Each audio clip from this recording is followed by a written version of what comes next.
আসসালামু আলাইকুম। তো আমি আজকে পোলাও বানাবো। এখানে আমি জল নিয়ে নিয়েছি হাঁড়িতে। তো দুটো তেজপাতা দিয়ে দিলাম। এবারে কয়েকটা এলাচ দিয়ে দিচ্ছি।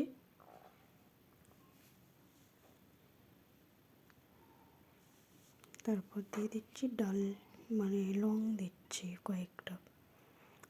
তারপর দিয়ে দেব দারচিনি 2-3টে দিয়ে দিচ্ছি।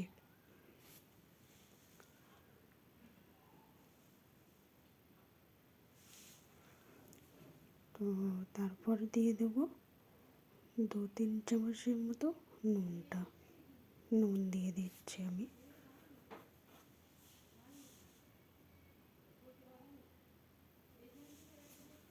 তো নুনটা দিয়ে আমি ভালো করে জলটাকে নেড়ে নিচ্ছি। আর নুনটা আমি জলেতেই দেখে নেব যে সঠিক হয়েছে কিনা। তো আমার ঠিকই মনে হলো। তো আর একটু তবু আমি দিয়ে দিলাম। দিয়ে এবারে আমি সাদা তেল অল্প করে দিয়ে দিচ্ছি। তেলটা দেওয়ার কারণ হলো যে ভাতের চালটা আমি দেব যাতে না জড়িয়ে দেয় ভাতটা, ঝরঝরে হওয়ার জন্য আমি একটু সাদা তেল দিয়েছি। ভাতের চালটা ভিজিয়ে রেখেছিলাম, ভিজিয়ে রেখেছিলাম সেই চালটা এখন পানি ফুটে গিয়েছে। এবার আমি চালগুলো দিয়ে দেব।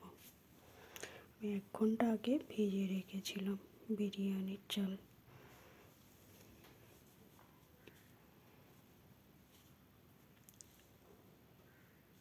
এবারে আমি একটা জল তোলার যে জগ হয় তাতে করে আমি আস্তে আস্তে তুলে দিয়ে দেব।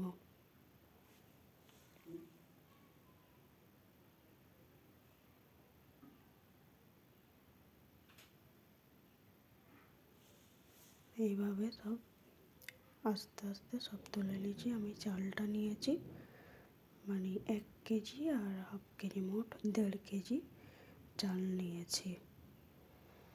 তো বিরিয়ানির অনেক রকম চাল পাওয়া যায়, আমি নিয়েছি নাপিস চাল। তো নাপিস চালের আমি পোলাওটা বানাবো।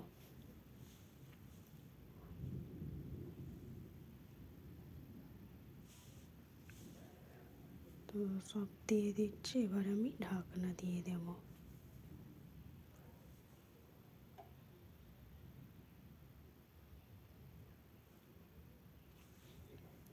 পোলাও করার জন্য বেশিক্ষণ চালটা ফোটাবো না, বা বেশি শক্তও করবো না, বেশি নরমও করবো না, আমি মাঝামাঝি রাখবো। তো এদিকে আমার হতে থাক।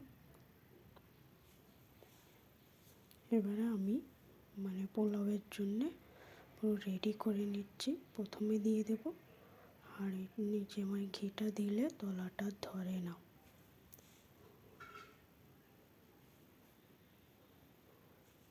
এইভাবে ঘি দিয়ে দিলাম। পোলাওটা একটু ঘিটা বেশি দিলে বেশি ভালো হয়। তো আমি এরকম পিয়ালাই করে ভাত তুলে তুলে দিয়ে দেব। ভাতটা অনেক গরম ছিল, তাই আস্তে আস্তে তুলে দিচ্ছি। এভাবে চারিপাশে ছড়িয়ে দিতে হবে ভাতটাকে।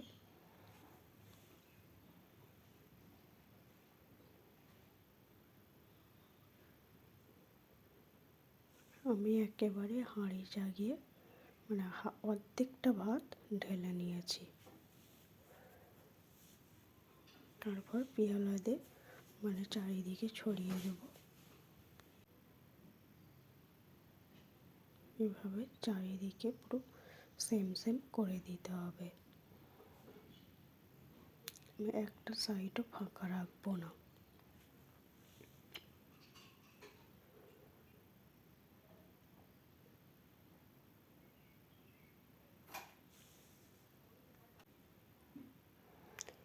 এবারে আমি একটা পেয়ালায় মাদার ডেয়ারি যে দুধটা ফুটিয়েছি সেটা থেকে একটু তুলে হালকা জাফরান গুলে নিয়েছি। পোলাওয়ের কালার একটু রং হলে ভালো লাগে, দেখতে ভালো লাগে। এবার আমি পেঁয়াজ ভেজে রেখেছিলাম, অল্প চিনি ছড়িয়ে রেখেছি। তারপর কাজু বাদাম আর কিশমিশ সব একসঙ্গে ফেটে ভাতের উপরে এবার সাজিয়ে দেব।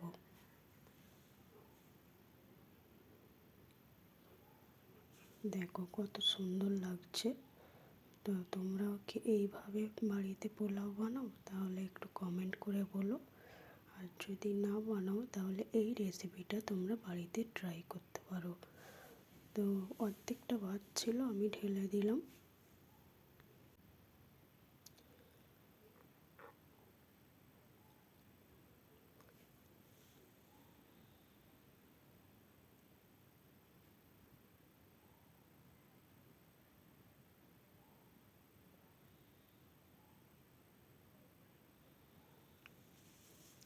তো আর একটু সব ভাত সবগুলোই একসঙ্গে ভালো করে ভাতটাকে সব ঢেলে নিলাম। এবারে আমি উপরেরটাও একইভাবে সাজিয়ে নেব।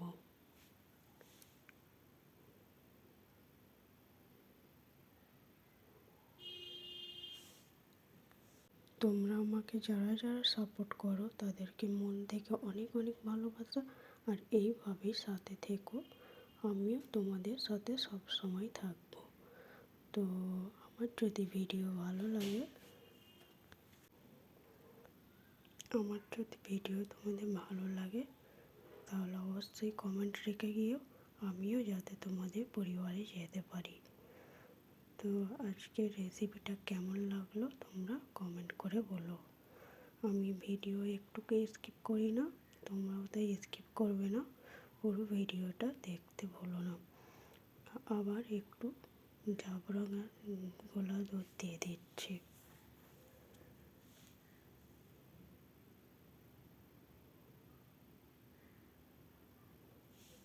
তেজপাতা তুলে দিলাম, খারাপ দেখাচ্ছিল বলে। আর একটু আমি দুধ আর জাফরান দিয়ে দিচ্ছি, একদম হালকা কালার হওয়ার জন্যে। তো আগে থাকতে আমি দুধ চিনি দিয়ে জাল করে ফুটিয়ে রেখেছিলাম, সেটা উপরে দিয়ে দিচ্ছি।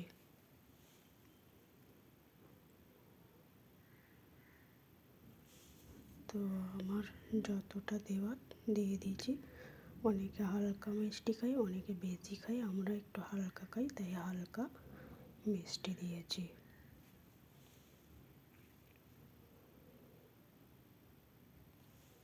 এবারে কাজু বাদাম, পেঁয়াজ ভাজা, তারপর কিশমিশ সব একসঙ্গে উপরে দিয়ে দিলাম। দেখো কতটা লোভনীয় লাগছে, আর খেতেও খুব সুন্দর হয়। এবার আমি ঢাকনা দিয়ে দেবো। ও সরি আর একটু ঘি দিতে বাকি ছিল, তাই উপরে ঘিটা দিয়ে দিলাম। আজকের মতো এই ভিডিও। তোমরা ভালো থেকে সুস্থ থেকো। আল্লাহ হাফিজ, টাটা।